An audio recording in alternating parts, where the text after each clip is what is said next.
എല്ലാവർക്കും കാവാലം കപ്പിളിൻ്റെ പുതിയൊരു വീഡിയോയിലേക്ക് സ്വാഗതം. നമുക്കിന്നൊരു പുതിയ സ്ഥലത്തേക്ക് പോയാലോ?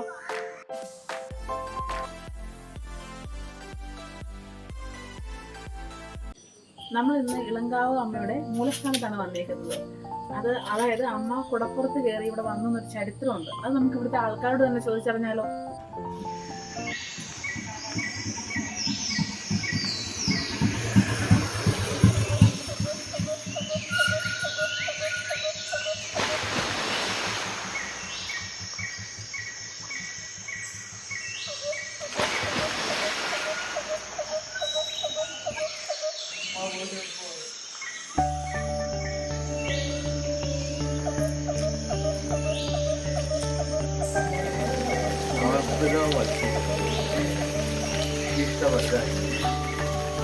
ദേശാധിദേവിയായിട്ടുള്ള കുഞ്ഞിളക്കാവിലമ്മയുടെ ചരിത്രമാണ് അതിൻ്റെ ആരംഭം കുറിച്ച സ്ഥാനമാണ് അമ്പലപ്പുഴി.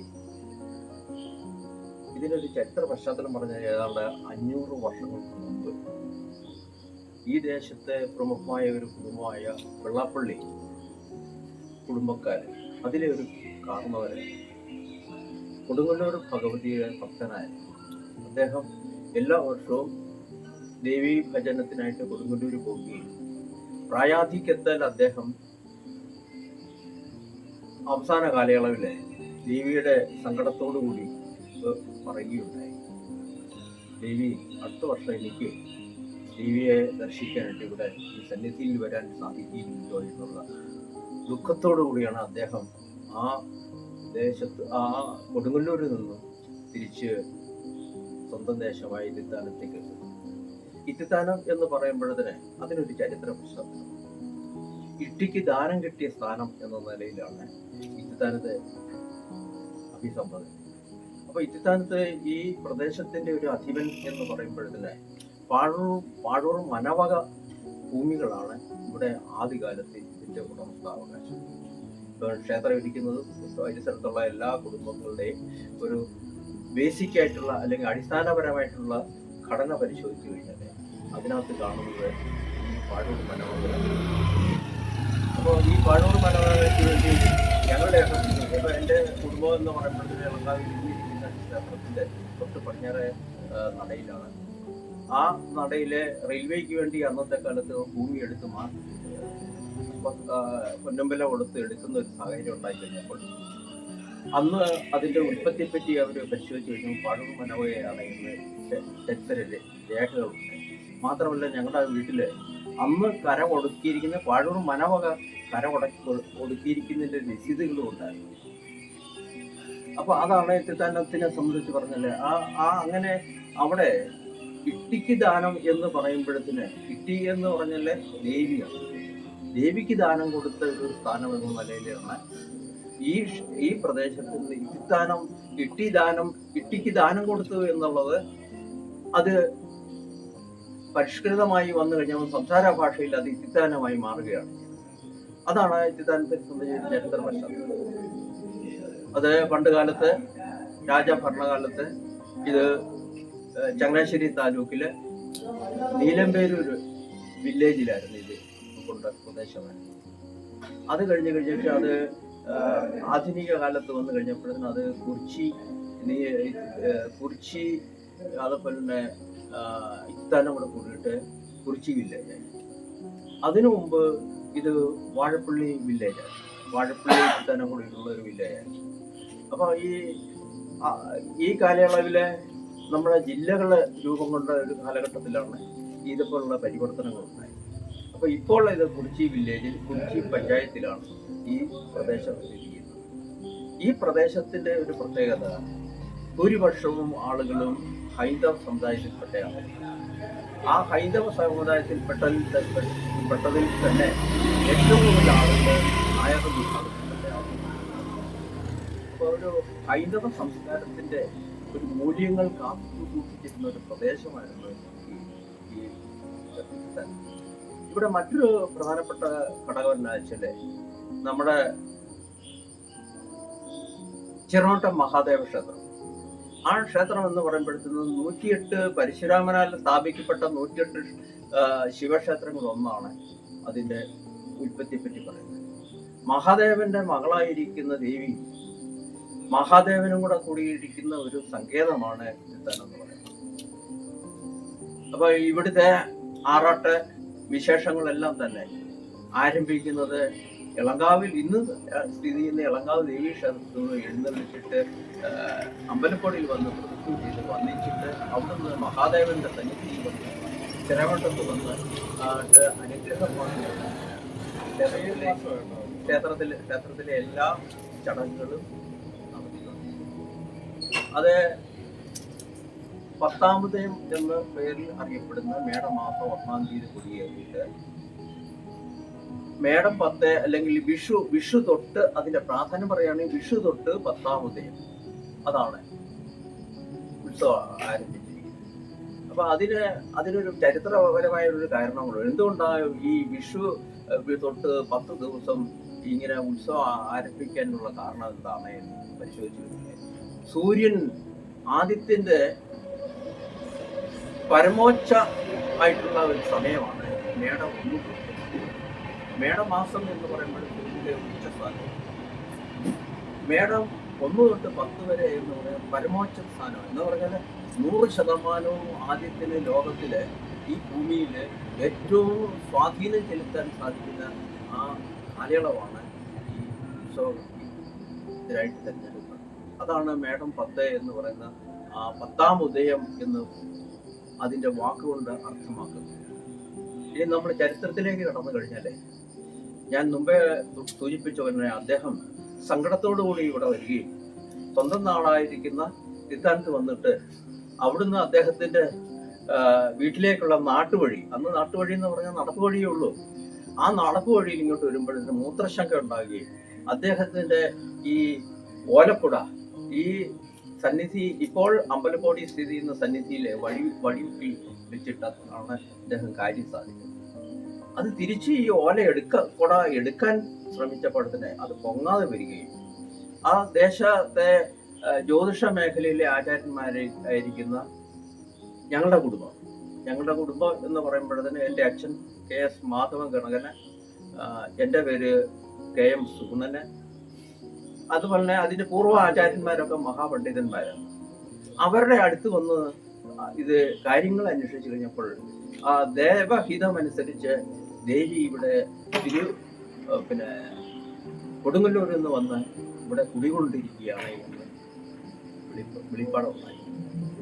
അങ്ങനെയാണ് ഇവിടെ ആളുകൾ കൂടുകയും ഇവിടെ ഈ ദേവിയുടെ സാന്നിധ്യം തിരിച്ചറിഞ്ഞ് അതിനുള്ള പൂജകളും കാര്യങ്ങളും.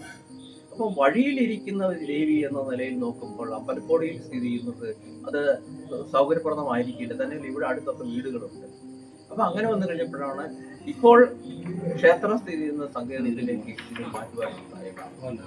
അപ്പൊ അവിടെ ദേവപ്രശ്ന വിധി ഞങ്ങളുടെ കുടുംബത്തിലെ ആചാര്യന്മാരായിരിക്കുന്ന ആ ദൈവജ്ഞന്മാരെ അവരുടെ വിധിപ്രകാരം ആണ് ഇന്ന് കാണുന്ന ഈ ക്ഷേത്ര സങ്കേതത്തിലേക്ക് മാറ്റി.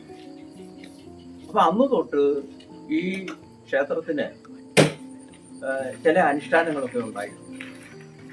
അത് ഒന്ന്, ഇവിടെ ദേവിയുടെ തിരുനാൾ അല്ലെങ്കിൽ ദേവി ജന്മം കൊണ്ട നക്ഷത്രം എന്ന് പറയുന്ന ഭരണിയാണ്. ഇവിടെ മീനമാസത്തിലെ ഭരണിക്കാണ് പ്രാധാന്യം. ആ പ്രാധാന്യം അനുസരിച്ച് ഇവിടെ കലങ്കരിക്കൽ എന്ന് പറയുന്ന ഒരു വിശിഷ്ടപ്പെട്ട ഒരു പൂജയുണ്ട്. അപ്പം ഇവിടുത്തെ ഭക്തജനങ്ങളായിട്ടുള്ള ആളുകളെല്ലാം തന്നെ പുതിയ ഒരു കലം നിവേദ്യം വാങ്ങുവാനായിട്ട് സമർപ്പിക്കും പൂജയ്ക്ക്. അപ്പൊ അത് ശുദ്ധികർമ്മം ചെയ്തിട്ട് അതിനകത്ത് നിവേദ്യം കരിച്ചെടുത്തിട്ട്, അതായത് ഈ കലം കരിച്ചിട്ട് നിവേദ്യം നൽകുന്ന ഒരു ചടങ്ങാണ്. അപ്പൊ അത് ഇളങ്കാവിൽ നിന്ന് വാദ്യഘോഷത്തോടു കൂടി ഈ ഈ അമ്പലക്കോടി സങ്കേതത്തിൽ വരികയും അതിന് പ്രദക്ഷിണം ചെയ്ത് ഇവിടുത്തെ പൂജകൾ കഴിഞ്ഞിട്ടാണ് അമ്പലത്തിൽ ചെന്നിട്ട് ഈ നിവേദ്യ സമർപ്പണ പ്രക്രിയ പൂർത്തീകരിക്കുന്നത്. അതാണ് ഇവിടുത്തെ ഒരു പ്രധാനപ്പെട്ട ചടങ്ങ്. മറ്റൊന്ന് ഉള്ളത് അർജുന നൃത്തം അല്ലെങ്കിൽ തൂക്കം എന്ന് പറയപ്പെടുന്ന ഒരു കലാ ആവിഷ്കാരമാണ്. അത് ഇവിടുത്തെ ഒരു അനുഷ്ഠാന ചടങ്ങാണ്. അർജുനുമായിട്ട് ബന്ധപ്പെട്ട ഒരു ചരിത്ര പശ്ചാത്തലം ആ തൂക്കത്തിനുണ്ട്. അത് മയിൽപ്പീലി ഉടയാടയായിട്ട് ധരിച്ചിട്ടുള്ള കിരീടധാരണനായിരിക്കുന്ന അർജുനാണ് അവിടെ ഈ നൃത്ത ആവിഷ്കാരങ്ങൾ. അതിന് കവത്തം ചെല്ലുക എന്ന് പറയുന്ന ഒരു അതിന്റെ ഗാന, അതായത് ട്രഡീഷണലായിട്ട് പറഞ്ഞു കഴിഞ്ഞാല് പാരമ്പര്യമായിട്ടുള്ള ഫോർക്ക് പിന്നെ പാട്ടുകളാണ് അതിനകത്തുള്ളത്. അപ്പൊ അതിന് പ്രത്യേക നൃത്ത സംവിധാനമുണ്ട്. അതിൽ നിന്നൊക്കെയാണ് അതിന്റെ നൃത്ത ആവിഷ്കാരത്തിന്റെ സംവിധാനങ്ങളിൽ നിന്നൊക്കെയാണ് കഥകളിക്ക് രൂപം നൽകിയിട്ടുള്ളത്. അപ്പൊ അത് കഥകളിയുടെ ഈ ചുവടുകളുമായിട്ട് ഈ പറയുന്ന അർജുന നൃത്തത്തിന് ബന്ധമുണ്ട്. അതിൽ നിന്ന് ഉത്ഭവമാണ് ആ കഥകളിക്ക് ഉണ്ടായിട്ടുള്ളത്. അപ്പൊ അത് ദേവിയുടെ നടയില് അതാത് പ്രദേശത്തെ ഈ നേർച്ച നടത്തുന്ന വീടുകളിൽ നിന്നും വളരെ ആഘോഷപൂർവ്വം അതിനെ എഴുന്നള്ളിച്ച് ഈ അർജുന നൃത്തത്തിൽ പ്രത്യേകം തയ്യാറാക്കിയ ചാടിനകത്ത്, അലങ്കാരത്തോടുകൂടിയുള്ള ചാടിനകത്ത് തോളിലേറിയ ആളുകൾ ക്ഷേത്രസന്നിധിയിലെത്ത് 3 പ്രദക്ഷിണം വെച്ചിട്ട് ആ ദേവീ നടയിലെ ഈ അർജുന നൃത്തം ആടുകയാണ് ചെയ്യുന്നത്. മറ്റൊന്ന്, ആദ്യകാലത്ത് ഇവിടെ ചെയ്തിരുന്നത് തേരും കാളയുണ്ട്. തേര എന്ന് പറയുമ്പോഴത്തേന് ഏകദേശം എൻ്റെ ഒരു ഓർമ്മയില് ഏതാണ്ട് ഒരു 10-15 മീറ്റർ ഉയരമുള്ള ആ തേരില് 64 പാളകൾ ചെത്തിയിട്ട് നമ്മുടെ ഭൂമിയിൽ ലഭിക്കുന്ന ജൈവ വസ്തുക്കൾ വെച്ചുള്ള ആ തേരുകൾ ദേവിയുടെ രൂപമാണ് അവിടെ ഇതിന്റെ മുകളിൽ വെക്കാറുള്ളത്. ഇപ്പം പച്ചപ്പാളയുടെ പച്ച നിറമുള്ള ഭാഗം ചീന്തിക്കളഞ്ഞിട്ട് ആ വെളുത്ത ഭാഗത്ത് കരി, കല്ല് പൊടിച്ചത്, അതുപോലെ പച്ച നിറം, അതുപോലെ തന്നെ ചുണ്ണാമ്പ് വെച്ച് വെള്ള, അങ്ങനെ നമ്മുടെ ഭൂമിയിൽ ലഭിക്കുന്ന ഭൗതിക വസ്തുക്കൾ വെച്ചായിരുന്നു ഈ കോലം തയ്യാറ്. അതിൻ്റെ ഒരു അവകാശം ഞങ്ങളുടെ കുടുംബത്തിനായിരുന്നു. അതുകൂടാണ്ട് ഈ തേര് സൃഷ്ടിക്കാനുള്ള അവകാശം ഇവിടെ ആശാരി വിഭാഗത്തിൽപ്പെട്ട ഒരു കുടുംബമുണ്ട്, അവർക്കായിരുന്നു. അതുപോലെ ഇതിന്റെ അലങ്കാരമായിട്ട് വരുന്ന പുറമെ വെളുത്ത വസ്ത്രങ്ങൾ കൊണ്ട് ഈ തേരിനെ അലങ്കരിച്ചിരിക്കുന്ന ഇവിടെ ഒരു വെളുത്തെടുത്ത് കുടുംബക്കാരായിരുന്നു. അതുകൂടാണ്ട് കാളയെ എഴുന്നള്ളിക്കുന്ന ഒരു സംസ്കാരം കൂടെ ഇവിടെ ഉണ്ടായിരുന്നു. അപ്പൊ അങ്ങനെ വന്നു കഴിഞ്ഞപ്പോഴത്തന്നെ ഇവിടെ ഈ അനുഷ്ഠാനങ്ങളിൽ നിന്നിട്ട് ഇപ്പൊ ഏതാണ്ട് 70 വർഷത്തിനടുത്തായി. ഈ അടുത്ത നാളില് പടയണി സംഘടിപ്പിക്കുകയുണ്ടായി. ആ പടയണി സംഘടിപ്പിച്ചു കഴിഞ്ഞപ്പോഴത്തന്നെ ഞങ്ങളുടെ കുടുംബക്കാർ ഈ കോലം എഴുതാനുള്ള അവകാശം ഉള്ളത് കൊണ്ട് ആ പാള ചെത്തുന്ന ഒരു ചടങ്ങ് ഉദ്ഘാടനം ചെയ്ത് എന്നെ കൊണ്ടായിരുന്നു. അതുകൂടാണ്ട് ഇവിടെ നമ്മള് ക്ഷേത്രത്തിലെ പ്രധാനപ്പെട്ടത് കാവടിയായിരുന്നു. ആ കാവടി സംഘം, കാവടി ഇവിടെ ഓരോ കുടുംബക്കാര് ഓരോ ആളുകളെ നേർച്ചയായിട്ട് ഇവിടെ അവതരിപ്പിക്കുക, അങ്ങനെയൊക്കെ ആയിരുന്നു. ആനപ്പുറത്ത് എഴുന്നള്ളിയിട്ട് ദേവിയുടെ രൂപത്തിന്റെ മുന്നിൽ ഇതൊക്കെ തന്നെ ക്ഷേത്രത്തിൽ നിന്ന് പുറപ്പെട്ടിട്ട് അമ്പലക്കോടി വന്നിട്ട് അമ്പലക്കോടിയിൽ നിന്ന് പിതാവായിരിക്കുന്ന ചെറാവട്ടത്ത് ഭഗവാന്റെ അനുഗ്രഹം തേടിയിട്ട് തിരിച്ചാണ് വന്ന് കാവടിയാട്ടം ക്ഷേത്രത്തിൽ നടത്തിക്കൊണ്ടിരിക്കുന്നത്. ഇതിനൊരു പരിഷ്കാരം വരണം, ഇതിനൊന്നും ഒരു ഏകീകരണം ഉണ്ടാകുമെന്ന് വിചാരിച്ചാണ് ഇവിടുത്തെ കുറച്ച് ചെറുപ്പക്കാർ കൂടിയിട്ട്, അന്നത്തെ കാലഘട്ടത്തെ ചെറുപ്പക്കാരായ ആളുകൾ കൂടിയിട്ട് അമ്പലക്കോടി യുവജന സമാജം എന്ന് പറഞ്ഞ് അമ്പലക്കോടിയിലൊരു സംഘടന ഉണ്ടാകും. അതിൻ്റെ രജിസ്ട്രേഷൻ നമ്പറും ഒക്കെ സ്വീകരിക്കുകയും ആ കാവടിയുടെ പോഷണമായിട്ടുള്ള ഒരു കാവടി ചിട്ടവട്ടത്തോടും അതിനോടൊപ്പം തന്നെ അതിൻ്റെ ട്രഡീഷണൽ ആയിട്ടുള്ള ഈ സംഗീതത്തോടു കൂടി അതിനെ ചിട്ടപ്പെടുത്തി എടുക്കുന്നത് ആ കാലയളവിൽ ഒരു ചെട്ടിയാരായിരുന്നു. അദ്ദേഹത്തിന്റെ ശിക്ഷണത്തിൽ ഇവിടെ കാവടി തുടങ്ങി. അത് പിന്നീട് അത് കുംഭകുടമായിട്ട് മാറ്റിയെടുക്കും.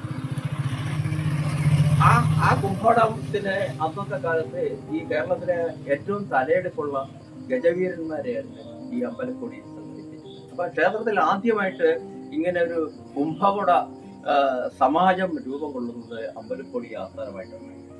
അതിന്റെ പേര് തന്നെ അമ്പലക്കോടി യുവജന സമാജം എന്നാണ്. അതാണിത്, അതിന്റെ കെട്ടിടമാണിത്.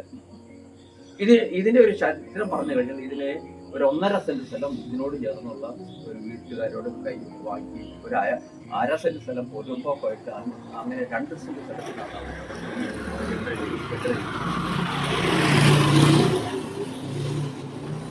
ഒറ്റക്കോടി എന്ന് പറയുമ്പോഴത്തന്നെ ജനങ്ങളുടെ ഒരു വലിയ വികാരം. ഇവിടെ കൂടുന്ന ആളുകളുടെ എണ്ണം പറയാൻ ഉപയോഗിക്കും. അങ്ങനെ വന്നു കഴിഞ്ഞപ്പോഴത്തേ ഇവിടുത്തെ മാതൃക കണ്ടിട്ട് മറ്റു പ്രദേശത്തുള്ള ആളുകൾ സമാജങ്ങൾ രൂപീകരിക്കും, സംഘടനകൾ രൂപീകരിക്കും. അവര് കുംഭോടം ആഘോഷം വളരെയധികം വർദ്ധിച്ച വീര്യത്തോടു കൂടി അവതരിപ്പിക്കുന്ന സാഹചര്യം. ഇന്നിപ്പം ഇത്തിത്താനത്ത് 10 കുംഭോട സമാജങ്ങളുണ്ട്. ഏകദേശം പറഞ്ഞു കഴിഞ്ഞാൽ ശരാശരി ഒരു കുംഭോട സമാജത്തിന് 2, 3, 5 ആനകളെ വരെ നിരത്താൻ സാധിക്കുന്നു. അങ്ങനെ വന്നു കഴിഞ്ഞപ്പോഴത്തേന് ഈ ആനകളെല്ലാം വന്നു കഴിഞ്ഞപ്പോൾ ഒരു ദേവസ്വം അതിനകത്ത് അന്നത്തെ ഭാരവാഹികള് തീരുമാനിച്ചതാണ് ഗജമേള എന്നത്.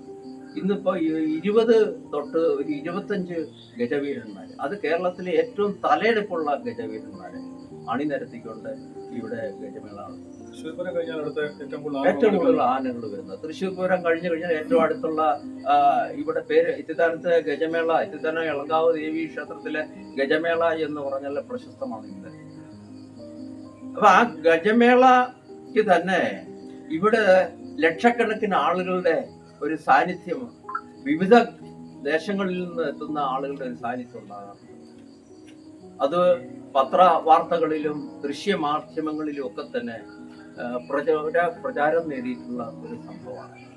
പിന്നെ ദേവസ്വത്തിനെ സംബന്ധിച്ച് പറയുമ്പോഴത്തേന് ഇളങ്കാവ് ദേവി ക്ഷേത്രത്തിന് അന്ന് സംഭാവന ചെയ്ത ആളുകൾ നിരവധിയാണ്. എൻ്റെ ഓരോ ഓർമ്മയില് ദേവിക്ക് ഇവിടെ ഒരു ഈഴവ വിഭാഗത്തിൽപ്പെട്ട ഒരു കുടുംബമുണ്ട്, പുതുശ്ശേരി എന്ന് പറയും. ആ പുതുശ്ശേരി കുടുംബക്കാരാണ് ദേവിക്ക് ഈ നിവേദ്യത്തിന് ആവശ്യമായ നെല്ല് ഉൽപ്പാദിപ്പിക്കാനുള്ള പാടശേഖരം നൽകി. അതോടൊപ്പം തന്നെ വലിയൊരു ഉരുളി, ഒരു ചട്ടുകവും അതിന് അനുബന്ധമായിട്ടുള്ള ഉപകരണങ്ങളും നൽകിക്കൊണ്ടാണ് ദേവിക്ക് സമർപ്പിച്ചത്. അത് കൂടാണ്ട് അങ്ങനെ അപ്പൊ അത് കൂടാണ്ട് ഈ ഇന്ന് കാണുന്ന അതിന്റെ ഒരു ഭരണ സംവിധാനത്തെ പറ്റി ചിന്തിക്കുമ്പോൾ വെള്ളാപ്പള്ളി പണിക്കർ കുടുംബക്കാർ കൊണ്ടുവന്ന് എങ്കിൽ തന്നെ പ്രമുഖമായ ഒരു കുടുംബമാണ് വെള്ളാപ്പള്ളി പണിക്കർ. അതോടൊപ്പം തന്നെ പിന്നെ അമ്പാട്ട് പ്രധാനപ്പെട്ട ഒരു കുടുംബമാണ്. അതുകൂടാണ്ട് ഐക്യര ഒരു പ്രധാനപ്പെട്ട കുടുംബമാണ്. അതുകൂടാണ്ട് പ്രൊഫസർ ശ്രീപാദൻ നമ്പൂരിയുടെ കുടുംബക്കാര് ഇതിന്റെ ആദി അവകാശികളായിരുന്നു.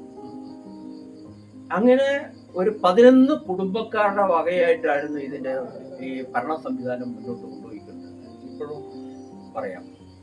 അത് കഴിഞ്ഞു ഇപ്പോഴത്തെ ഇവിടുത്തെ അന്നത്തെ ചെറുപ്പക്കാരെല്ലാം കൂടെ കൂടിയിട്ട് ഈ പ്രദേശത്തെ അപ്പം ഇന്ന് NSSന്റെ 6 കരയോഗങ്ങളുള്ള ഒരു പ്രദേശമാണ് ഇത്തിത്താനം എന്ന് പറയുന്നത്. ഇവിടെ ഒരു വാസ്റ്റ് ഏരിയ, കുറിച്ചി പഞ്ചായത്തിന്റെ പകുതി ഭാഗം വരുന്ന 11 വാർഡുകൾ അടങ്ങിയിരിക്കുന്ന ഒരു പ്രദേശമാണ് ഇത്തിത്താനം. അപ്പൊ അതിന്റെ ഒരു കര പറയുകയാണ് എങ്കിൽ ഇളങ്കാവ് ഭാഗം, മലകുന്നം ഭാഗം, ചാലച്ചിറ ഭാഗം, കല്ലുകോട് ഭാഗം, പീച്ചാങ്കേരി ഭാഗം, കൊരട്ടിമല ഭാഗം, പൊൻപുഴ ഭാഗം, പിന്നെ കേളങ്കോട ഭാഗം, ചെമ്പിയറ ഭാഗം, പിന്നെ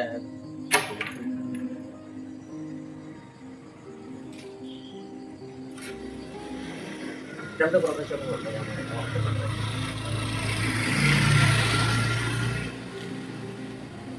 പാപ്പാഞ്ചിറ, കുട്ടിയറ, ഇത്തരം പ്രാദേശിക കരകൾ അടങ്ങിയതാണ് ഇത്തരം പ്രദേശം എന്ന് പറയുന്നത്. അപ്പൊ ഈ പ്രദേശങ്ങളിൽ നിന്നെല്ലാം തന്നെ ഇവിടെ ഇപ്പം ആവശ്യത്തിനുള്ള ആനകളെ എത്തിക്കുകയും അതുപോലെ കുംഭോടം ഇവിടെ തന്നെ ഓരോ വിവിധങ്ങളായിട്ടുള്ള ആ സമാജങ്ങളുടെ പേരിൽ ആണ് ഇവിടെ ഈ കുംഭോട ഘോഷയാത്രയ്ക്ക് ആവശ്യമായ പരിപാടികൾ സംഘടിപ്പിക്കുന്നത്. അപ്പൊ ഇത്തരം പ്രദേശത്തുള്ളിടത്ത് ഇപ്പോൾ ഇത് ഈ കുടുംബങ്ങളുടെ നിന്ന് ഓരോ നായർ കുടുംബങ്ങളിൽ നിന്ന് ഓരോ പ്രതികൾ ഉൾക്കൊണ്ട ഒരു പൊതുയോഗമാണ് അല്ലെങ്കിൽ സഭയാണ് ഇപ്പോൾ ഇതിന്റെ മാനേജ്മെന്റ്. അവിടുന്ന് തിരഞ്ഞെടുക്കപ്പെടുന്ന ഒരു കമ്മിറ്റിയും ആ കമ്മിറ്റിയുടെ ഒരു പ്രസിഡന്റ്, സെക്രട്ടറി, എക്സിക്യൂട്ടീവും ആണ് ഇപ്പോൾ ക്ഷേത്രത്തിന്റെ ഭരണങ്ങൾ നിർവഹിച്ചുകൊണ്ടിരിക്കുന്നത്. അപ്പം ഈ ക്ഷേത്രത്തിനെ സംബന്ധിച്ച് ഞാൻ മുമ്പേ പറഞ്ഞ ഈ 11 കുടുംബക്കാർ കൂടിയിട്ട് അന്ന് രാജഭരണ കാലയളവില് ഇവിടെ ഒരു സ്കൂള് തുടങ്ങാനുള്ള ഒരു പദ്ധതി പ്ലാൻ ചെയ്തു. അപ്പൊ Ithithanam LP school, Elankavu LP school എന്ന് UP സ്കൂള് എന്ന് നാമധേയത്തില് ആരംഭിക്കാനായിട്ട് പ്ലാൻ ചെയ്ത്. അപ്പൊ അന്ന് അയ്യങ്കാളി, പ്രജാസഭാ അംഗമായിരിക്കുന്ന അയ്യങ്കാളിയുടെ മകള് ഇവിടെ കുറിച്ചിൽ ശ്രീരാമ ക്ഷേത്രത്തിന്റെ സമീപത്തിൽ താമസിക്കുന്നു. അദ്ദേഹത്തിന്റെ ഒരു മകൻ, ഭർത്താവ് ശാസ്ത്രി സാറ് കുറിച്ചി വെൽഫെയർ സ്കൂളിലെ അധ്യാപകനാണ്. അദ്ദേഹത്തിനെ പോയി കണ്ട് അങ്ങനെയാണ് മഹാരാജാവിൽ നിന്നും ഈ UP സ്കൂൾ തുറക്കാനുള്ള ഒരു ആരംഭം. അതിനകത്ത് ഈ ഇവരെല്ലാവരും ഉണ്ടായിരുന്നു. വിശേഷപ്പെട്ടാൽ ഈ അടുത്ത നാളിൽ ദിവംഗതനായിരിക്കുന്ന അതിന് മുഖ്യ സാരഥ്യം വഹിച്ചത് AN തങ്കപ്പൻ നായരായിരുന്നു. അമ്പാട്ട് AN തങ്കപ്പൻ നായർ. അപ്പം ഭൂപരിഷ്കരണത്തിന് തൊട്ട് മുമ്പായിട്ട് ഈ ഭൂമികളൊക്കെ ഓരോരുത്തരുടെ പട്ടം ആയിട്ട് കൈവശമാണ്. അപ്പം ഇദ്ദേഹം ഒരു കമ്മ്യൂണിസ്റ്റ് അനുഭാവിയായതുകൊണ്ട് ഇവിടെ ഭൂപരിഷ്കരണ നിയമങ്ങള് സർക്കാർ കൊണ്ടുവരും, 1957 കൊണ്ടുവരും എന്നുള്ള അറിഞ്ഞു കഴിഞ്ഞപ്പോൾ അദ്ദേഹത്തിന്റെ ഒരു 10-18 വയസ്സേ പ്രായമുള്ളൂ. അദ്ദേഹത്തിന്റെ നേതൃത്വത്തില് ഇവിടുത്തെ ചെറുപ്പക്കാരെല്ലാം കൂടെ കൂടി ഈ ഓരോരുത്തരുടെ കൈവശമുള്ള ഭൂമികള് കൈയേറിയിട്ട് അവിടെ കൃഷി സ്ഥാപിക്കുകയും അങ്ങനെ ദേവിയുടെ സ്വത്ത് തിരിച്ച് ദേവസ്വത്തിലേക്ക് തന്നെ എത്തുന്ന ഒരു സാഹചര്യം സൃഷ്ടിച്ചെടുക്കുകയുണ്ടായി. അപ്പം സ്കൂളിന്റെ ചരിത്രം പറയുമ്പോഴത്തേന് അങ്ങനെ UP സ്കൂൾ കിട്ടി, അതിനെ തുടർന്ന് LP സ്കൂൾ കിട്ടി, അത് കഴിഞ്ഞ് അത് ഹൈസ്കൂളാക്കി, ആ UP സ്കൂളിനെ ഹൈസ്കൂളാക്കി. ഇപ്പോൾ ഹയർ സെക്കൻഡറി സ്കൂളുണ്ട്. അതോടൊപ്പം തന്നെ അവിടെ സെൻട്രൽ സിലബസിൽ സ്ഥാപിതമായിട്ടുള്ള പിന്നെ ഇതിദാനം വിദ്യാ മന്ദിർ എന്ന് പറയുന്ന സ്കൂളുകളുണ്ട്. അപ്പൊ ഈ ഹയർ സെക്കൻഡറി സ്കൂളിന്റെ പേര് ഇതിദാനം ഇളങ്കാവ് ഹയർ സെക്കൻഡറി സ്കൂള് എന്ന നാമധേയത്തിലാണ് അറിയപ്പെടുന്നത്. ഇവിടെ ഇതിന്റെ ആദ്യകാലത്തുണ്ടായിരുന്ന അധ്യാപകരെല്ലാം തന്നെ എന്റെയും കൂടെ ഗുരുനാഥന്മാരായിട്ടുള്ള ആളുകളെല്ലാം ഏർപ്പെട്ടിട്ടുണ്ട്. ആദ്യത്തെ head master Shri G Balakrishnan Nair മടത്തിക്കളത്തിലായിരുന്നു. അപ്പൊ ആദ്യകാലത്ത് ഭാസ്കരൻ നായർ എന്ന് അറിയപ്പെടുന്ന മാസി സാറ്, ജോസഫ് സാറ്, അതുപോലെ തന്നെ ബാലകൃഷ്ണ വാര്യർ സാറ്, മോളിക്കുട്ടി സാറ്, അങ്ങനെ അതുപോലെ വാഴപ്പള്ളിക്കാരി ഒരു G Rajamma sir, Sharadamma sir, ഇങ്ങനെ കുറച്ച് അധ്യാപകരുടെ പേരുകൾ എൻ്റെ ഓർമ്മയിൽ വരികയാണ്. അവരെല്ലാം തന്നെ ഈ കാലയവനയ്ക്കുള്ളിൽ മറഞ്ഞു കഴിഞ്ഞു ചരിത്രപരമായിട്ട്. ആദ്യത്തെ ഹെഡ് മാസ്റ്റർ എന്ന നില പറയുമ്പോഴത്തേന് ഒരു വർഷങ്ങളിൽ ഈ കൂടുതലും അധ്യാപകരുടെയും അധ്യാപകനായിരുന്നു ഈ ബാലകൃഷ്ണൻ സാർ. ഇന്ന് ഇവിടെ അധ്യയനം നടത്തുന്ന അധ്യാപകരുടെ എല്ലാം തന്നെ ഗുരുനാഥനായിരുന്നു ബാലകൃഷ്ണൻ സാറ്.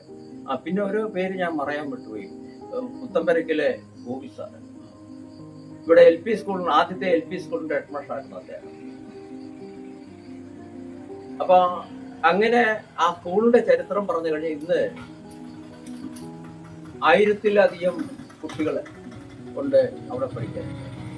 അതുപോലെ LP സ്കൂളും നല്ല രീതിയിൽ നല്ല മികവാർന്ന പിന്നെ വിദ്യാഭ്യാസ നിലവാരം പുലർത്തുന്ന സ്കൂളാണ് ഈ പറയുന്ന ഇളങ്കാവ് ദേവസ്വത്തിന്റെ നേതൃത്വത്തിലുള്ള സ്കൂളുകളെല്ലാം തന്നെ. പിന്നെ നമ്മളെ സംബന്ധിച്ച് പറഞ്ഞാൽ ഇന്നിപ്പം 10 ദിവസത്തെ ഉത്സവമാണ്. ഈ 10 ദിവസത്തെ ഉത്സവത്തിന് കൊടിയേറിയാണ് ഉത്സവം ആരംഭിക്കുന്നത്. അപ്പോൾ ഈ കാലങ്ങളായിട്ടുള്ള വികസനത്തിന്റെ ഭാഗമായിട്ട് ആദ്യം ഈ ക്ഷേത്രത്തിന് ഒരു ഇന്ന് കാണുന്ന ആധുനിക രീതിയിലുള്ള സൗകര്യങ്ങളോട് കൂടിയുള്ള ചുറ്റമ്പലത്തോടു കൂടിയുള്ള ഗർഭഗൃഹം അല്ലെങ്കിൽ ശ്രീകോവിൽ രൂപപ്പെട്ടു. അതിനെ തുടർന്ന് അതിന്റെ ചുറ്റിനും സ്വർണപ്പാളികളാൽ അലങ്കാരമാകുകയും അതുപോലെ ചുറ്റമ്പലം ഉണ്ടാകുകയും അതുകൂടാണ്ട് വലിയൊരു ആനക്കൊട്ടില് അത് ഈ കൂടാണ്ട് ഒരു കൊടിമരം, സ്വർണ്ണ കൊടിമരം സ്ഥാപിക്കുകയുണ്ട്. അപ്പൊ എന്റെ ചെറുപ്പത്തിൽ നോക്കുമ്പോഴത്തേന് അന്ന് 2 കളിത്തട്ടുകൾ ഉണ്ടായിരുന്നു. ദേവിയുടെ മുൻവശത്തായിട്ട് ഇടത്തായിട്ട് ഈശാന കോണിലും വലത്തായിട്ട് വായുക്കോണിലും അല്ല അഗ്നിക്കോണിലുമായിട്ട് 2 കളിത്തട്ടുകളുണ്ട്. അപ്പോൾ നമ്മുടെ അന്നത്തെ കാലത്തെ ക്ഷേത്ര അനുഷ്ഠാന കലകൾ ഈ കളിത്തട്ടുകളിലായിരുന്നു നടത്തിയിരുന്നത്. അപ്പൊ ഈ കുംഭകോണത്തിന് മുമ്പ് ഞാൻ മുമ്പേ പറഞ്ഞല്ലേ, ഈ കാളകളെ അലങ്കരിച്ചു കൊണ്ടിരുന്ന വിഭാഗം സാംഭവ വിഭാഗത്തിൽപ്പെട്ട ആളുകൾക്കായിരുന്നു അവകാശമുണ്ട്. അവര് പിന്നെ വിരലിൽ എണ്ണാവുന്ന കാളകളെ എത്തുന്ന, അല്ലെങ്കിൽ 2 കൈയിലും എത്തുന്ന ഒരു 10 കാളകളെങ്കിലും ശരാശരി ഉണ്ടാകുമായിരുന്നു. അപ്പൊ ഇവിടെ ക്ഷേത്രത്തിന്റെ ദേവസ്വത്തിന്റെ ഓഫീസിന്റെ മുൻവശത്ത് ആരപ്ലേസിൽ ഈ കാളകളുടെയൊക്കെ മുഖങ്ങള്, തടിയിൽ തീർത്ത മുഖങ്ങള് എന്റെ ഓർമ്മയിലുണ്ട്. അപ്പൊ അത് എടുത്തോണ്ട് പോയിട്ടാണ് അതിന് അലങ്കാരങ്ങൾ ഉണ്ടാക്കി ഇവര് ഇവിടെ കൊണ്ടുവന്ന് സമർപ്പിക്കുന്നത്. അത് കഴിഞ്ഞ് ഇങ്ങോട്ട് വന്നു കഴിഞ്ഞാല് 10 ദിവസത്തെ ഉത്സവം വരുമ്പോഴത്തേന് വിവിധങ്ങളായിട്ടുള്ള കലാപരിപാടികള്, അതിനൊരു വലിയൊരു മാറ്റ് എന്ന് പറയുമ്പോഴത്തേന് കഥകളി ഒരു പ്രധാനപ്പെട്ട ഘടകം. 4-ാം ദിവസമാണ് ഇവിടെ കഥകളി. 1 തൊട്ട് 3 ദിവസം വരെ മയിൽപ്പീലി തൂക്കം അഥവാ അർജുന നൃത്തത്തിന്റെ ഒരു ചടങ്ങാണ് ഇവിടെ ചെയ്യാറ്. അത് കഴിഞ്ഞാണ് മറ്റ് കലാപരിപാടികളിലേക്ക്. ഈ അർജുന നൃത്തം ഉള്ളപ്പോഴും തന്നെ സ്റ്റേജില് ഇവിടുത്തെ ദേശത്തുള്ള വിവിധ ദേശങ്ങളിലുള്ള കുട്ടികളുടെയൊക്കെ കലകള് അവതരിപ്പിക്കാനുള്ള അവസരം കൊടുക്കുവായിരുന്നു. കലാപരിപാടികൾ അവതരിപ്പിക്കുക, നൃത്തം, അതുപോലെ സംഗീതം, വാദ്യോപകരണങ്ങൾ, ഇങ്ങനെയുള്ള വിവിധങ്ങളായിട്ടുള്ള കലാപരിപാടികൾ അവതരിപ്പിക്കാനുള്ള അവസരം ഉണ്ടാക്കുക. 4-ാം ദിവസം തൊട്ട് കഥകളി തൊട്ടാണ് ഇവിടെ മറ്റ് വിശേഷാലുള്ള കലാപരിപാടികൾ ആരംഭിക്കുന്നത്. ആദ്യകാലത്ത് 10-ാം ഉദയത്തിന്റെ അന്നായിരുന്നു ഇവിടെ ഈ കുംഭകോണമൊക്കെ, കാവടിയും കുംഭകോണവും അനുഷ്ഠാനമായിട്ട് നടത്തി. പിന്നീട് ഈ ആനകളുടെ എണ്ണം കൂടുകയും അതോടൊപ്പം തന്നെ കൊടിയേറ്റ് നടന്ന ക്ഷേത്രമായതുകൊണ്ട് ആറാട്ട് പരിപാടികളൊക്കെ സംഘടിപ്പിക്കേണ്ടതായതുകൊണ്ട് ഈ കുംഭകോണം എന്ന് പറയുന്നതും ഗജമേളയും 9-ാം ഉത്സവത്തിലേക്ക് മാറ്റുകയുണ്ടായി. ആ 9-ാം ഉത്സവത്തിന്റെ അന്നാണ് ഇവിടെ പ്രശസ്തമായ ഗജമേളയും കുംഭകോണവും അതോടൊപ്പം തന്നെ അനുഷ്ഠാനം. അപ്പൊ അത് പറയുകയാണെങ്കിൽ ഈ ദേശത്തെ മുഴുവനും ആളുകളും വിവിധങ്ങളായിട്ടുള്ള പ്രദേശങ്ങളിൽ വിവാഹം കഴിക്കുന്ന സ്ത്രീകൾ ഉൾപ്പെടെയുള്ള കുടുംബക്കാര് മൊത്തം ഇവിടെ ഒരു ദേശത്തിന്റെ ഉത്സവത്തോടൊപ്പം തന്നെ അവരുടെ കുടുംബത്തിന്റെ ഉത്സവമായിട്ട് മാറുന്ന ഒരു സാഹചര്യമാണ്. 10-ാം ഉദയത്തിന്റെ അന്ന് മറ്റു പരിപാടികളുള്ള ആറാട്ടം ഉണ്ടാകുന്നത് ഒരു പ്രധാനപ്പെട്ട പരിപാടി. 10-ാമത്തെ ആറാട്ടിന്റെ അന്ന് ഇവിടെ ഒരു പ്രശസ്തമായ ഒരു കച്ചേരി ഉണ്ടാകും, സംഗീത കച്ചേരി ഉണ്ടാകും. ആറാട്ട് നേരത്തെ ക്ഷേത്രത്തിന്റെ തെക്കേ ദിശയിലെ ആയിട്ടൊരു ആറാട്ടുകുളം ഉണ്ടായിരുന്നു. അവിടുന്ന് ആറാട്ട് എഴുന്നള്ളിച്ചുണ്ട്. ഈ ആനകളെല്ലാം കൂടെ വന്ന് ഈ ആറാട്ട് വിപുലമായി ആളുകളുടെ സഹകരണം വളരെയധികം വർദ്ധിച്ചു കഴിഞ്ഞപ്പോഴത്തിന് ഇവിടുന്ന് കിഴക്കോട്ട് ഒരു 3 കിലോമീറ്റർ കിഴക്ക് മാറി ചാലച്ചിറ എന്ന് പറയുന്ന സങ്കേതം, ചെത്തിപ്പുഴ, കുരിശുമൂട് ചെത്തിപ്പുഴ റോഡിലെ ചാലച്ചിറ തോടിനോട് ചേർന്ന ഒരു സങ്കേതം കണ്ടെത്തിയിട്ട് അവിടെ ഒരു കുളം നിർമ്മിച്ചിട്ട് അവിടുന്നാണ് ഇപ്പോൾ ആറാട്ട് പുറപ്പെട്ടത്. അവിടുന്ന് ആറാട്ട് പുറപ്പെട്ട് കഴിഞ്ഞു കഴിഞ്ഞാല് അവിടുന്ന് പൊൻപഴ, വെട്ടിത്താത്ത വഴി കേളംകവല, കേളംകവലെന്ന് കുഞ്ഞംകവല, കുഞ്ഞംകവലെന്ന് കണ്ണന്തറപ്പടി, അവിടുന്ന് പൊടിപ്പാറ, മലകുന്നം, അവിടുന്ന് പിന്നെ കോയിപ്പുറമൊക്കെ ക്ഷേത്ര സങ്കേതത്തിൽ എത്തിച്ചിരിക്കുകയാണ്. ഇന്നിപ്പോ ഒരു 3 മണി രാത്രിയെങ്കിലും ആകും. ഇവിടുന്ന് ഏകദേശം 4 മണിയാകുമ്പോഴത്തേന് ആറാട്ട് ക്ഷേത്രത്തിൽ നിന്ന് പുറപ്പെട്ടു കഴിഞ്ഞാൽ ഏകദേശം ഈ സ്വീകരണങ്ങളെല്ലാം സ്വീകരിച്ചിട്ട് ക്ഷേത്ര സംഘത്തിൽ എടുക്കുന്നത് ഒരു 2 മണി 3 മണിയാകുമ്പോഴാണ്. ഇവിടുന്ന് പുറപ്പെട്ടു കഴിഞ്ഞു കഴിഞ്ഞാല് കല്ലുകടവ് വഴിയില് പീച്ചാങ്കേരി ചെന്നിട്ട് പീച്ചാങ്കേരി SNDPയുടെ സ്വീകരണവും സ്വീകരിച്ചിട്ട് വിവിധങ്ങളായിട്ടുള്ള സംഘടനകളുടെ സ്വീകരണവും അതുപോലെ വിവിധ കരയോഗങ്ങളെ വിവിധ സാമുദായിക സംഘടനകളുടെ സ്വീകരണങ്ങളൊക്കെ സ്വീകരിച്ചിട്ട് ഈ പറയുന്ന ഞാൻ പറഞ്ഞ വഴിയിൽ വരുമ്പോഴത്തേന് ഇവിടെ പുളിമൂട്, പൊൻപുഴ കൃഷ്ണസ്വാമി ക്ഷേത്രത്തിലെ സ്വീകരണം, അത് കഴിഞ്ഞു കഴിഞ്ഞാൽ വിവിധ സമുദായ സംഘടനകളുടെ സ്വീകരണം, പൊടിപ്പാറ തിരുക്കുടുംബ ദേവാലയത്തിന്റെ സ്വീകരണം, അതുകൂടാണ്ട് വിവിധങ്ങളായിട്ടുള്ള ഈ പറയുന്ന 10 കുറ്റോടെ സമാജങ്ങളുടെ സ്വീകരണം അങ്ങനെ സ്വീകരിച്ച് വരുന്നതാണ് ഇത്തരം. അങ്ങനെ വരുമ്പോഴത്തേന് നൂറുകണക്കിന് സ്വീകരണങ്ങൾ സ്വീകരിച്ചാണ് ഈ ആറാട്ട് ക്ഷേത്രത്തിൽ സംഘത്തിൽ ഒരു 2 മണി 2:30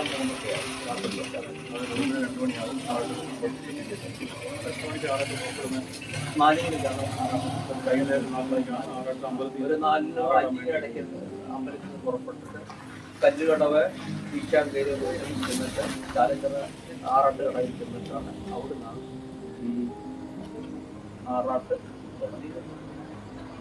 അപ്പൊ ആറാട്ട് അവിടെ ദേവിയുടെ ആറാട്ടിനെ സംബന്ധിച്ച് പറഞ്ഞു കഴിഞ്ഞാലേ ഒരു വർഷത്തെ പൂജയിൽ നിന്ന് വരുന്ന അപരാധങ്ങൾക്കെല്ലാം തന്നെ പരിഹാരമായിട്ടാണ് ഈ ആറാട്ട്. അപ്പോൾ ഒരു ഉത്സവം കഴിഞ്ഞ് അടുത്ത ഉത്സവം വരെയുള്ള ആ പൂജകളിൽ ദേവഹിതമല്ലാത്ത ഏത് വിഷയങ്ങളുണ്ടെങ്കിലും ശരി അതിനൊരു പരിഹാരമായിട്ടാണ് ആ ദേശദേവതയുടെ ആറാട്ട് നടന്നത്. അതെ, മൊത്തം. അപ്പൊ ആ ആറാട്ടിനകത്ത് പങ്കെടുക്കുന്ന ആളുകൾ അതിന്റെ സവിശേഷത വെച്ചല്ലേ, ആറാട്ട് കുളം തൊട്ട് ക്ഷേത്രത്തിൽ നിന്ന് ഇവിടുന്ന് പുറപ്പെടുന്ന തൊട്ട് ആറാട്ട് കുളത്തിൽ നിന്ന് സ്വീകരണം, അവിടെ ചാലച്ചിറ സ്വീകരണം തൊട്ട് താലപ്പള്ളിയോട് കൂടിയാണ് ഈ ആറാട്ട് ഇവിടെ എത്തുന്നത്. ഇപ്പൊ ഏറ്റവും കുറഞ്ഞ 3 ആനകൾ കാണും ആറാട്ടിന്. ഈ ആറാട്ടിന്റെ ഒരു സംഘാടനം എന്ന് പറയുമ്പോഴത്തേന് വളരെയധികം പണച്ചെലവുള്ളതാണ്, വളരെയധികം ആളുകളുടെ ഒരു സാന്നിധ്യം ഉള്ളതാണ്. ഇത് കൂടാണ്ട് വിട്ടുപോയ ഒരു കാര്യമുണ്ട്. ഇവിടെ വിഷു തൊട്ട് ഉത്സവം തുടങ്ങുന്നത് ഞാൻ പറഞ്ഞു. 8 ദിവസത്തെ ദേശ പറയാണ് ഇവിടെ നടത്തുന്നത്. 8 ദിവസമായിരുന്നു. അത് വലിയ പണച്ചെലവുള്ളതാണ്. ഒരാനയും വാദ്യമേളങ്ങളും അതുപോലെ ദേവിയുടെ തിടമ്പും ഒക്കെ ഏറ്റിട്ട് ഓരോ വീടുകളിൽ ചെന്നിട്ട് പറ സ്വീകരിക്കുന്നത്. അപ്പൊ സാധാരണ ഇതില് ഒരു വീടുകളിലോ 1 അല്ലെങ്കിലോ അധികരിച്ച് പിന്നെ അയ്മ്പലി ഇങ്ങനെയുള്ള ആ ഓരോ വീടുകളിലും ഒക്കെ പടക്കം മുതലായ ഇതോടുകൂടിയൊക്കെയാണ്, ആഘോഷത്തോടുകൂടിയാണ് ദേവിയെ സ്വീകരിച്ചിരുന്നത്.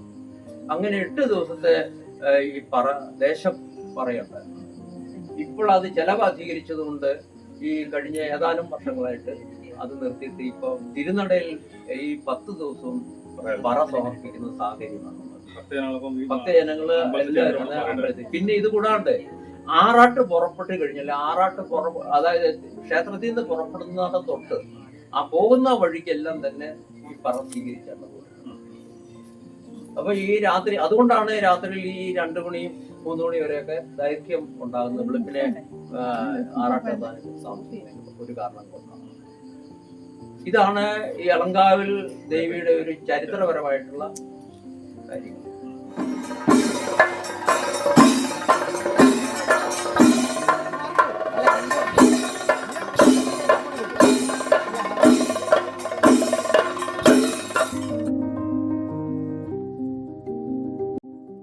കാവാലം കപ്പിൾസ് എന്ന യൂട്യൂബ് ചാനല് അതിന്റെ സംഘാടകരായിട്ടുള്ള നീതു, സൗരവ് അല്ലേ, സൗരവ് ഇവരുടെ ഈ ക്ഷേത്ര സങ്കേതവുമായിട്ട് ബന്ധപ്പെട്ട ഒരു ചരിത്രം വിവരിക്കാനുള്ള അവസരം നൽകിയിട്ട് ഇളങ്കാവിലമ്മയുടെ പേരില് ആ ദേവിയുടെ ശ്രീമൂല സ്ഥാനത്തിന്റെ പേരില് അമ്പലക്കോടി രൂപത്തില് ഞാൻ ഹൃദയംഗമായ ഇങ്ങനൊരു അവസരം നൽകി പ്രകാശിപ്പിക്കുകയാണ്. പുതിയൊരു വീഡിയോയുമായി നമുക്ക് ഇനിയും കാണാം.